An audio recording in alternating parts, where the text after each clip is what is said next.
सुबह ब्रेकफास्ट में कुछ नया और टेस्टी एकदम यूनिक रेसिपी चाहते हैं तो यह रेसिपी आपके लिए है। इस नाश्ते को आज तक आपने कई बार अपने घर में बनाया होगा, लेकिन अपने तरीके से इस तरह से नहीं बनाया होगा जिस तरह से मैं आपके साथ शेयर करने वाली हूँ। इस रेसिपी को हम बनाने वाले हैं पोहा, बेसन और साथ ही यूज़ करेंगे प्याज का। तो लेंगे आधा कटोरी बेसन और इसी के साथ ही यूज़ करेंगे आधा कटोरी पोहा। वैसे आप इसकी क्वांटिटी को अपने अनुसार रख सकते हैं, जितना आपको ज़रूरत हो या आपके फैमिली के अनुसार आप इसे रख सकते हैं। तो चलिए फ्रेंड्स, इसे बनाना स्टार्ट करते हैं। हेलो एवरीवन, रितुस रियल रेसिपीज़ में आपका स्वागत है। फ्रेंड्स, आज मैं आपके साथ शेयर कर रही हूँ पोहा और बेसन से बनने वाली एकदम ही यूनिक से नाश्ते की रेसिपी, जिसे आप ब्रेकफास्ट में बना सकते हैं या आप इसे शाम की छोटी मोटी भूख के लिए या आपको जब भी कभी कुछ स्पेशल खाने का मन करे तो आप इसे बना सकते हैं। तो इस रेसिपी को बनाने के लिए मैंने यहाँ पर 2 मीडियम साइज़ के प्याज लिए हैं। तो करना क्या है, प्याज को हम इस तरह से एकदम बारीक बारीक लच्छे में कट करेंगे। जितना हो सके उतना ही हम इसको एकदम बारीक बारीक सा इस तरह से तैयार करेंगे, एकदम लच्छेदार इस तरह से। तो फ्रेंड्स, रेसिपी आपको थोड़ी सी भी अच्छी लगे तो प्लीज़ आप वीडियो को लाइक और चैनल को सब्सक्राइब ज़रूर से कर लीजिएगा। और हाँ, अपने फ्रेंड्स और फैमिली के साथ शेयर भी ज़रूर से कर दीजिएगा। और पूरी वीडियो को लास्ट तक ज़रूर से देखिएगा ताकि रेसिपी का कोई भी पार्ट आपसे मिस ना हो और आपकी भी रेसिपी एकदम ही परफेक्ट तरीके से तैयार हो। तो देखिए, इधर मैंने प्याज को बढ़िया से लच्छे में कट कर लिया है, एकदम पतला पतला इसी तरह से हमें तैयार करना है। अब हम क्या करेंगे, इसमें डाल देते हैं नमक। तो थोड़ा सा हम इसमें नमक ऐड करेंगे और इसको हम मिक्स करके इसी तरह से 5 मिनट के लिए छोड़ देते हैं, ताकि जो प्याज है ना वो हल्का सा सॉफ्ट हो जाए और ये अपना पानी रिलीज़ करे। तो अभी हम इसको इसी तरह से साइड में रखेंगे। और यहाँ मैंने लिया है आलू। तो ये उबला हुआ आलू है जिसे मैंने ग्रेट कर लिया है। यहाँ मैंने एक बड़े साइज़ के आलू लिए हैं। अगर आप यहाँ पर छोटे साइज़ के आलू ले रहे हों तो यहाँ पर आप 2 से 3 पीस ले सकते हैं। आलू को बढ़िया से इस तरह से मैंने ग्रेट कर लिया है। आप इसे पोटैटो मैशर से मैश करके भी ले सकते हैं। अब हम इस आलू में डाल देते हैं कुछ फ्लेवर के लिए चीज़ें। तो डालेंगे हरी मिर्च। तो मैंने 2 हरी मिर्च को इस तरह से बारीक बारीक कट करके ऐड कर दिया है। आपको जितना पसंद हो तीखा खाना, उस हिसाब से यहाँ पर आप हरी मिर्च ऐड कीजिए। अब हम इसी के साथ ही में कुछ और भी फ्लेवर के लिए डाल देते हैं चीज़ें, जिससे जो नाश्ता है ना एकदम ही चटाकेदार बन करके तैयार होगा। तो सबसे पहले तो डालना है नमक। नमक डालिए अपने स्वाद के अनुसार और साथ में डाल देते हैं जीरा। आधा छोटा चम्मच जीरा ऐड करेंगे और साथ ही में भुने हुए जीरे का पाउडर भी ज़रूर से ऐड करिएगा। इससे भी फ्लेवर बहुत ही बढ़िया सा आता है। क्योंकि आलू को हम भून करके नहीं इस्तेमाल करने वाले हैं, इसी तरह से हम इस्तेमाल करेंगे। तो उन्हीं मसालों को आप यूज़ करिए जो ये बिल्कुल भी कच्चा टेस्ट ना दे। वैसे तो हम इसको इस तरह से बनाएंगे कि ये बिल्कुल भी कच्चा टेस्ट नहीं देगा, लेकिन थोड़ा थोड़ा हम इस तरह से मसाला यूज़ करेंगे। तो डालेंगे थोड़ा सा गरम मसाला, 1/4 चम्मच जितना, और साथ में ऐड करेंगे प्याज। तो एक बड़े साइज़ के प्याज को इस तरह से बारीक बारीक मैंने कट करके ले लिया है। और अब हम इसमें डाल देंगे बारीक कटा हुआ ताज़ा फ्रेश हरा धनिया। और अब हम इन सभी चीज़ों को मिक्स कर लेंगे। तो लीजिए, आलू का बढ़िया सा मसाला हमारा बन करके तैयार हो गया है। आप चाहें तो यहाँ पर आलू को हल्का सा भून करके भी ले सकते हैं, उससे जो उसका टेस्ट है ना और भी ज़्यादा बढ़ जाएगा। लेकिन अगर आप इस तरह से भी बनाएंगे ना तो भी बहुत ही बढ़िया से ये बन करके तैयार हो जाएंगे और आपका जो नाश्ता है ईजिली बन जाएगा। तो सभी मसालों को अच्छे से आलू के साथ में हम मिक्स कर लेंगे। और लीजिए, आलू का एकदम चटपटा सा फिलिंग हमारा बन करके तैयार हो गया है बिना झंझट। तो इसको अभी हम साइड में रख देते हैं। और यहाँ मैंने लिया है एक पैन पे हम डाल देते हैं 1 चम्मच ऑयल। और ऑयल को थोड़ा सा हम गर्म होने देंगे।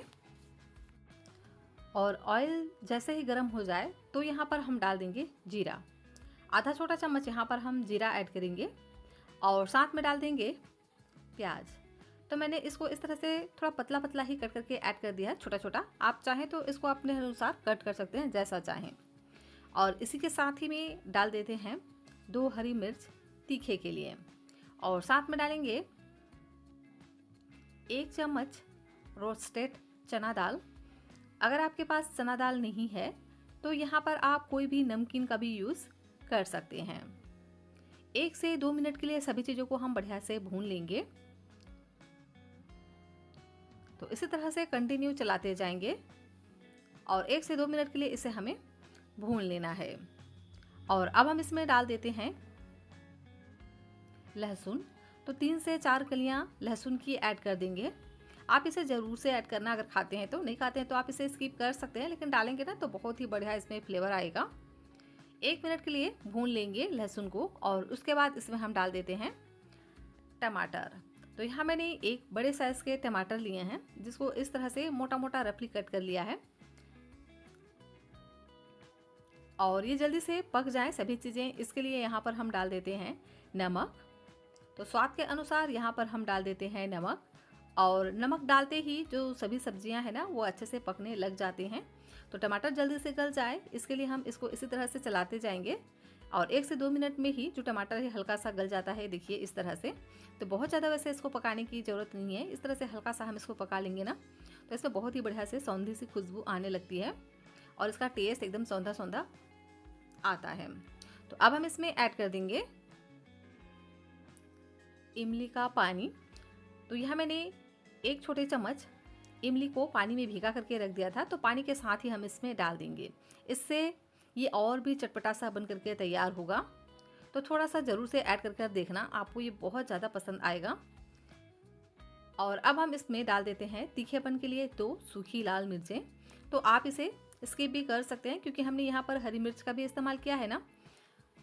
और इस तरह से सूखी लाल मिर्च भी ऐड करेंगे तो इसका कलर बहुत ही बढ़िया आएगा, तो इसलिए मैंने यहाँ पर दोनों ही मिर्च का इस्तेमाल किया है।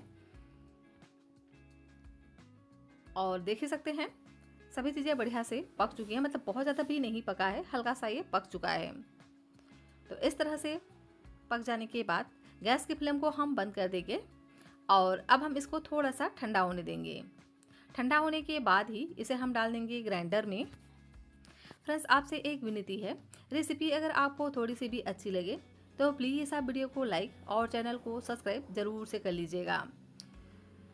नाश्ता तो आपने कई तरह से बनाया होगा, लेकिन इस तरह से आज तक आपने नहीं बनाया होगा। मतलब आपने इस तरह का नाश्ता भी अपने घर में ट्राई किए होंगे कई बार, लेकिन मैं जो तरीका आपके साथ शेयर करूँगी ना, इस तरह से नहीं बनाया होगा।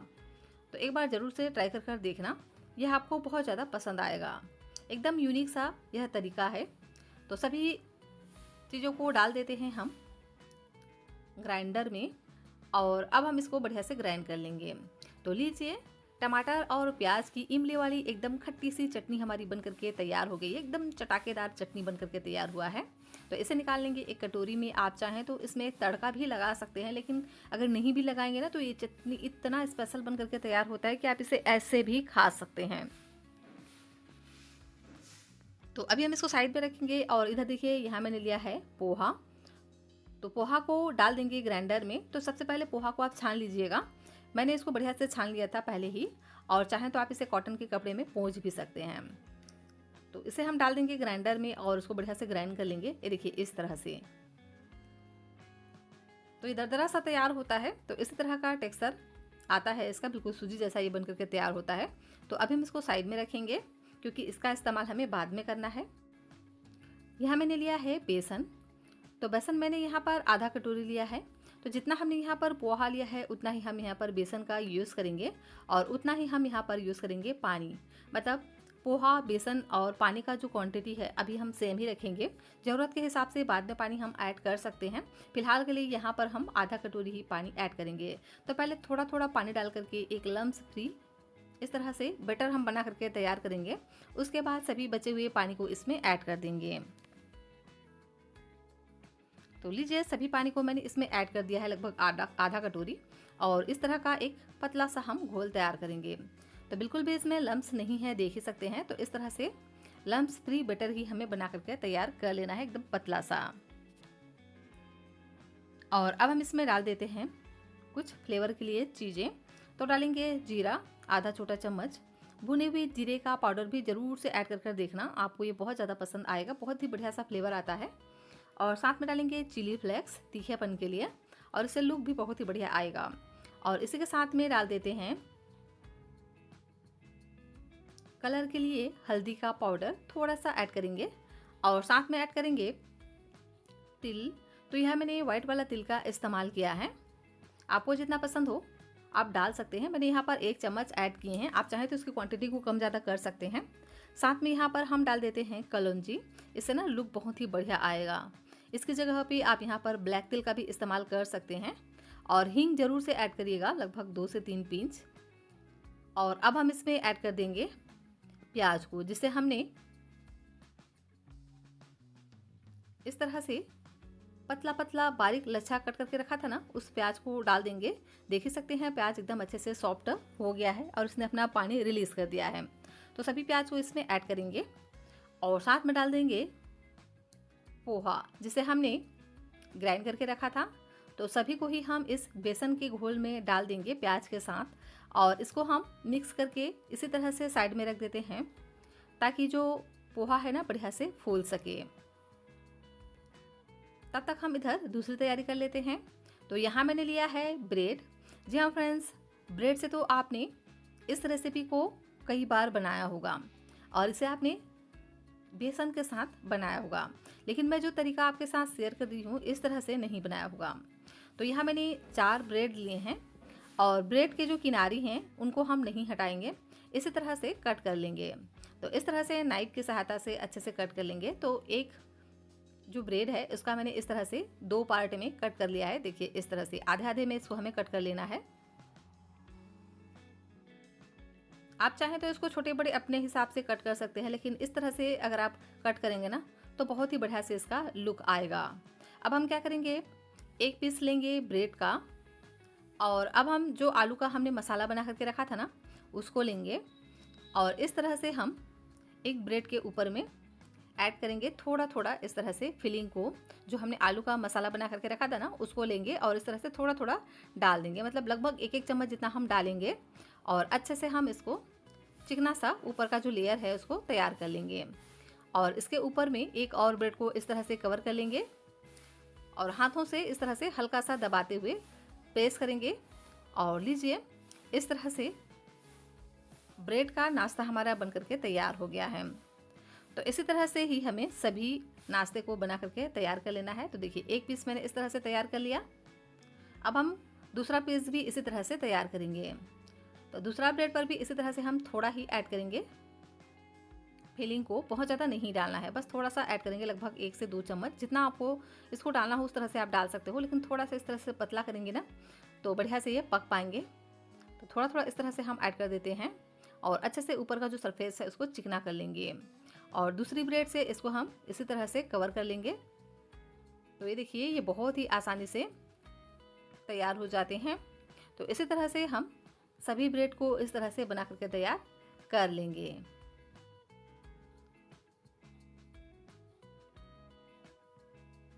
अब हम लेंगे तैयार ब्रेड का एक पीस और इधर देखिए जो हमारा पोहा है ये भी बढ़िया से फूल गया है और फूलने के बाद ये थोड़ा सा हार्ड हो गया है, मतलब थोड़ा सा टाइट हो गया है जो हमारा डो है। तो जो पोहा है ना पानी को बहुत ज़्यादा एब्जर्व करता है, अपनी क्वांटिटी से ना ये बहुत ज़्यादा पानी को एब्जर्व कर लेता है, मतलब 2 गुना तक तो ये कर ही लेता है। तो क्या करेंगे, इसमें थोड़ा सा हम पानी ऐड करेंगे, लगभग 1 से 2 चम्मच जितना, और इसको हम बढ़िया से मिक्स कर लेंगे। इसमें उतना ही आप पानी डालिए जितना में ये हल्का सा पतला इस तरह से डो की तरह ये तैयार हो जाए, मतलब बहुत ज़्यादा इसको हमें ना तो पतला करना है और ना ही बहुत ज़्यादा इसको गाढ़ा रखना है। तो थोड़ा सा हम पानी डालेंगे, लगभग 1 से 2 चम्मच, और थोड़ा सा इसको पतला कर लेंगे ताकि जब हम इसको इस तरह से ब्रेड में कवर करें तो ये आसानी से इस तरह से चिपक जाए, उतना हमें इसको इस तरह से कर लेना है। तो अब हम लेंगे तैयार ब्रेड का एक पीस और जो हमने पोहा और बेसन को मिक्स करके रखा था उसको लेंगे और इसको हम बढ़िया से इस तरह से कवर कर लेंगे ब्रेड के सभी तरफ, और अच्छे से कवर करना है, लेकिन एकदम ही पतला सा लेयर हम इसमें लगा करके तैयार करेंगे। अगर आपने इसमें बहुत ज़्यादा मोटा लेयर लगा दिया तो ये अच्छे से नहीं बन पाएंगे। इस तरह से पोहा और बेसन को एक साथ अगर आप कोट करेंगे ना तो ये बहुत ज़्यादा क्रिस्पी बन करके तैयार होते हैं। और देख ही सकते हैं इस तरह से मैंने इसको कवर कर लिया है और इसका जो लुक है ना बहुत ही प्यारा आता है। इस तरह से अगर आप बनाएंगे तो सभी आपसे पूछेंगे कि ये आपने कैसे बनाया, और प्याज के कारण से इसका जो टेस्ट है ना बहुत ही बढ़िया आता है। तो ब्रेड चाप तो आपने कई तरह के बनाए होंगे, कई तरह से बनाया होगा या कई बार बनाया होगा, लेकिन इस तरह से नहीं बनाया होगा पोहा और बेसन के साथ। इस तरह से ब्रेड चाप आप एक बार ज़रूर से बना करके देखना, यह आपको बहुत ज़्यादा पसंद आएगा। तो लीजिए, सभी को ही इसी तरह से मैंने बना करके तैयार कर लिया है। अब हम इसे फ्राई कर लेते हैं। तो इसे फ्राई करने के लिए मैंने ऑयल को बढ़िया से गर्म कर लिया है। इसे हम पहले हाई फ्लेम पे 1 मिनट के लिए फ्राई करेंगे। तो फ्रेंड्स, यहाँ पर बहुत ज़्यादा नहीं डालना है, 1 या 2 पीस ही हम इसमें ऐड कर देंगे, क्योंकि जो पीस हमने बनाया है ना ये बहुत ही बड़ा है, तो इसलिए यहाँ पर हम सिर्फ 2 पीस ऐड करेंगे। और ऊपर से डाल देंगे इस तरह से थोड़ा थोड़ा ऑयल को, जिससे ऊपर से भी ये जल्दी से सेट हो जाए, थोड़ा सा टाइट हो जाए ऊपर का एरिया, जिससे हम जब इसको पलटे ना तो ये बहुत ही आसानी से सेट हो जाए और बिल्कुल भी इसका जो शेप है वो ख़राब ना हो। तो इसीलिए इसमें थोड़ा थोड़ा इस तरह से ऑयल डालते रहिए। और 2 से 3 मिनट एक साइड से आप इसको पहले पकने दीजिए, उसके बाद इसके जो साइड हैं उसको हम चेंज कर देंगे। तो इस तरह से 2 चम्मच की सहायता से इसको हम इस तरह से पलटेंगे, तो बहुत ही आसानी से ये काम करना है। आप चाहें तो इसको किसी कढ़ाई वगैरह में भी बना सकते हैं। और देखिए, इस तरह से जब इसमें बहुत ही बढ़िया से गोल्डन कलर आ जाए तब तक हम इसको फ्राई करेंगे। और देख ही सकते हैं ना कितना प्यारा इसका कलर आया है। जितना प्यारा ये दिखने में है ना, उतना ही ज़्यादा ये टेस्टी क्रिस्पी करारा बन करके तैयार होता है। तो जैसे ही ये क्रिस्पी करारा इस तरह से बन करके तैयार हो जाए तो उसके बाद हम इसको निकाल लेंगे। तो इसको हम इस तरह से चिमटे की सहायता से निकाल लेंगे। आप चाहें तो इसको करछी वगैरह से भी निकाल सकते हैं, लेकिन ये चिमटे से इस तरह से बहुत ही आसानी से हो जाता है। तो दोनों ही पीस हम इस तरह से निकाल लेंगे और इसी तरह से बाकी सभी बचे हुए नाश्ते को हम फ्राई कर लेंगे। तो लीजिए, बेसन और पोहा का बना हुआ एकदम क्रिस्पी करारा नाश्ता हमारा बन करके तैयार हो गया है।